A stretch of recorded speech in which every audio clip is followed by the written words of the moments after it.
அனைவருக்கும் வணக்கம். எனுவா தமிழ் சமையலுக்கு உங்களை அன்புடன் வரவேற்றுக் கொள்கின்றேன். இன்று நான் உங்களுக்காக சுவையான வித்தியாசமான ஒரு கோழி பொரியல் ஒன்று செய்து காட்டப் போகின்றேன். இது மிகவும் சுவையாக இருக்கும்.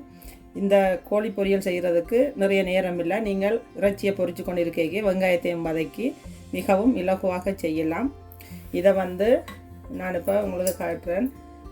இப்படி ஒரு பிளேன் ரைஸை போட்டுட்டு, இந்த பிளேன் ரைஸோடைய உங்களுக்கு வேறு கறி ஒன்றுமே தேவையில்லை. இதோடையே நீங்கள் இந்த சிக்கன் பொரியலை வச்சு இந்த இதில் இருக்கிற இந்த வதக்கின வெங்காயங்களையும் வச்சு சாப்பிட்டா மிகவும் ஒரு அட்டகாசமான சுவையாக இருக்கும். இதை நீங்களும் உங்களோட வீடுகளை செய்து சாப்பிட்டு பார்த்தா நல்லா இருக்கும். இதைத்தான் நான் உங்களுக்கு இன்றைக்கு செய்து காட்டப் போகின்றேன். எப்படி இந்த வித்தியாசமான கோழி பொரியலை செய்து சாப்பிட்டு பார்க்கலாம்னு சொல்லி உங்களுக்கு செய்து காட்ட போகின்றேன். வாங்கோ வீடியோக்குள்ளே போய் பார்ப்போம். இதுக்கு தேவையான பொருட்களையும் எப்படி இதை தயார்படுத்துறதுன்றதையும் பார்ப்போம். இப்போ அந்த கோழி பொரியல் செய்து பிரட்டுறதுக்கு தேவையான பொருட்களை பார்க்க போகிறோம். இதில் நான் 2 கோழி எடுத்து வடிவாக சுத்தம் செய்து மீடியம் சைஸில் வெட்டி வச்சுருக்கிறேன். இதுக்கு போடுறதுக்காக கறி பவுடர், நாங்கள் நார்மலாக கறிக்கு போடுற கறி பவுடர் எடுத்து வச்சுருக்கிறேன். நான் இதில் சூர்யா தூள் எடுத்து வச்சுருக்கிறேன். இதில் 4 மேசக்கரண்டி இருக்குது. இங்கே 2 தேக்கரண்டி இறைச்சி சீரகம், அதாவது கரம் மசாலா, 2 தேக்கரண்டி மஞ்சத்தூள், இங்கே கடுகு 2 தேக்கரண்டி, இதில் பெருஞ்சீரகம் 3 தேக்கரண்டி, உப்பு தேவையான அளவு, எண்ணெயும் எங்களுக்கு பொரிக்கிறதுக்கும் தேவை, அந்த வெங்காயம் வதக்கிறதுக்கும் தேவை. அப்போ அதால் எண்ணெய் இதில் கொஞ்சமாக எடுத்து வச்சுக்கிறோம். மற்ற பொரிக்கிறதுக்கு வேறையா எண்ணெய். இதில் தேவையான அளவு கறிவேப்பிலை, மற்றது பச்சை மிளகாய் இப்படி நான் வெட்டி வச்சுருக்கிறேன். ஒரு 12 பச்சை மிளகாய் இப்படி வெட்டி வச்சுருக்கிறேன். மற்றது இப்படி இந்த சைஸில் வெங்காயத்தில் ஒரு 8 இருந்து ஒரு 10 வெங்காயம் நான் இப்படி வெட்டி வச்சுருக்கிறேன். நல்லா வெட்டி நல்லா உருத்தி வச்சுருக்கிறேன். இதைத்தான் போட்டு நாங்கள் வதக்க போகிறோம். இவ்வளவு தான் இதுக்கு தேவையான பொருட்கள். இப்போ இதை எப்படி செய்யலாம்னு பார்ப்போம். இப்போ முதல்ல இந்த கோழிக்கு நாங்கள் இப்போ மசாலா பொருட்கள் எல்லாம் போட்டு பிரட்ட போகிறோம். அதற்கு நான் முதல்ல உப்பு போட போகிறேன். இப்போ நான் இதுக்கு ஒரு 3 தேக்கரண்டி அளவு உப்பு போடுறேன். நீங்கள் பிறகு பார்த்து காணாட்டா போடலாம். கூடவே இந்த எடுத்து வச்சுருக்கிற கரம் மசாலா, அதாவது இறைச்சி சீரகம் போடுறேன். அதோட மஞ்சத்தூளும் போடுறேன். முதல்ல கறி பவுடர் போடக்கு முதல் இது எல்லாத்தையும் முறுக்கா நல்லா கலந்து விடுவோம். இப்போ நான் இதுக்குள்ள மஞ்சத்தூள், இறைச்சி சீரகம், உப்பு எல்லாம் போட்டு பிரட்டிட்டேன். இதில் நீங்கள் பார்த்தீங்கன்னா 3 தேக்கரண்டி உப்பு போட்டேன் நான். ஆனால் நான் ஏன் அப்படி போட்டேன், கூட போட்டேன்னு சொன்னால் உடனே நான் பொரிக்க போகிறேன், பிரட்டி வைக்க போகிறது இல்லை. அப்போ நீங்கள் உடனே பொரிக்க போகிறதுன்றா தான் நீங்கள் கூட உப்பு போடணும். இல்லைன்னு சொன்னால் இங்கே 2 தேக்கரண்டி போட்டாலே உங்களுக்கு காணும். இப்போ நான் இதில் எனக்கு டைம் இல்லை, அப்போ அதால் நான் பிரட்டி ஊற வைக்காமலுக்கு உடனே நான் பொரிக்க போகிறேன். அப்போ இதில் இப்போ கறி பவுடர் போடுறேன். இதையும் நல்லா ஒருக்கா கலந்து விடுவோம். இப்போ நாங்கள் இதுக்குள்ள மிளகாத்தூள் எல்லாம் போட்டு எல்லா மசாலா பொருள் எடுத்து வச்ச மசாலா பொருட்கள் எல்லாம் போட்டு பிரட்டியாச்சு. இதை நீங்கள் டைம் இருக்கைக்குள்ள ஒரு 10 நிமிஷமாவது ஊற வச்சுட்டு பொரிச்சிங்கன்னு சொன்னால் மிகவும் சுவையாக இருக்கும். இப்போ நான் அடுப்பில் ஒரு எண்ணெய் சட்டி வச்சு தான் பொரிக்க போகிறேன். இப்போ அடுப்பில் ஒரு எண்ணெய் சட்டியை வச்சு நான் நெருப்பை பற்ற வச்சு எண்ணெய் சூடான பிறகு சிக்கனை போட போகிறேன்.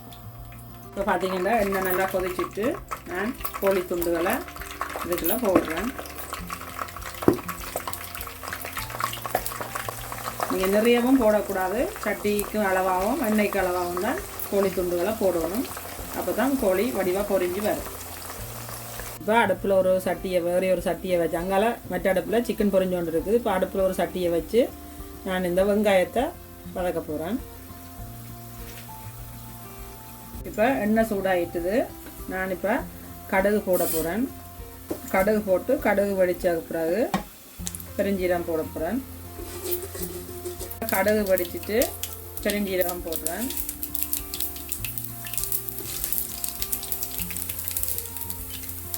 கூடவே எடுத்து வச்சுக்கிற கருவேப்பிலையில் அரைவாசி போடுறேன். அப்படியே வெட்டி வச்சுக்கிற வெங்காயமும் போடுறேன்.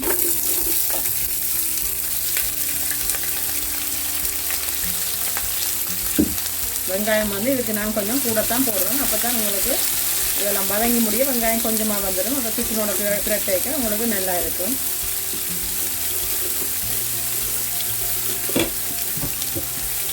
இப்போ இந்த வெங்காயம் குயிக்காக வதங்குறதுக்காக உப்பு போடுறோம் கொஞ்சம். இந்த ரெண்டா வெங்காயத்துலேயும் கொஞ்சம் உப்பாக இருந்தால் தான் நல்லா இருக்கும் இறைச்சியை போட்டு பிரட்டைக்க. இப்போ இந்த வெங்காயம் நல்லா வதங்கட்டும். நீங்கள் வந்து இந்த கோழியை பொரித்த எண்ணெயை விட்டு இந்த வெங்காயத்தை வதக்கினாலும் இன்னும் சுவையாக இருக்கும். பார்த்தீங்கன்னா கோழி பொரியல் ரெடி ஆகிட்டு. இது நீங்கள் நல்லா முருக பொரிக்கணுமெண்டு இல்லை, உங்களுக்கு கோழி அவிஞ்சாலே காணும். அந்தளவுக்கு பொரிச்சா தான் நல்லா இருக்குது. நல்லா முருக பொரிச்சா நல்லா இருக்காது. இப்போ நான் இந்த கோழி பொரியலை வெளியில் எடுக்க போகிறேன்.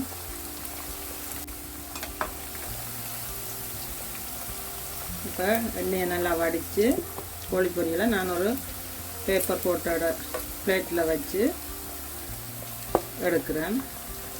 இப்படி எல்லா கோழி பொரியலையும் எண்ணெயில் வடிவாக வடித்து நான் இந்த பேப்பரில் போடுறேன். இப்போ பார்த்தீங்கன்னா வெங்காயம் இவ்வளவு பொன்னிறமாக வந்துட்டுது. இந்த டைமில் தான் நான் எடுத்து வச்சுக்கிற பச்சை மிளகாயை போடுறேன். அப்போ தான் உங்களுக்கு நல்ல ஒரு வாசம் வரும்.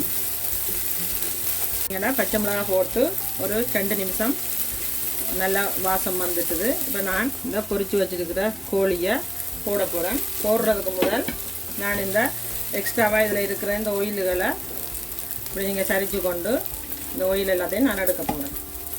இப்போ பார்த்தீங்கன்னா இதில் இருந்த எக்ஸ்ட்ராவாக இருந்த ஆயிலெல்லாம் நான் எடுத்துட்டேன். இப்போ கருவேப்பிலை கொஞ்சம் மிச்சம் வச்ச கருவேப்பிலையை நான் பிச்சு போட்டு இதுக்கு போடுறேன்.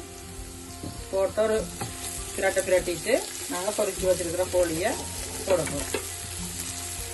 இப்போ நான் இதில் எடுத்து வச்சுருக்கிற கோழியை உள்ளுக்க போட்டு ஒரு 2 நிமிஷம் இதை பிரட்டி எடுக்க போகிறோம். எல்லாரும் கோழி பொரியல் தனியாக சாப்பிட்ருப்பீங்க, இப்படி சாப்பிட்ருக்க மாட்டீங்க. இப்படி ஒரு முறை செய்து சாப்பிட்டு பாருங்க, மிகவும் சுவையாக இருக்கும். இப்போ இந்த பொரியல் ரெடி. ஒரு நிமிஷம் இல்லை 2 நிமிஷம் நீங்கள் வச்சு பிரட்டினாலே காணும். என்னென்னா ஆல்ரெடி 2 குக் பண்ணின பொருட்கள்லாம் இருக்குங்க. இப்போ இது ரெடி ஆகிட்டு நாங்கள் இதை ஒரு பாத்திரத்துக்கு மாற்றுவோம்.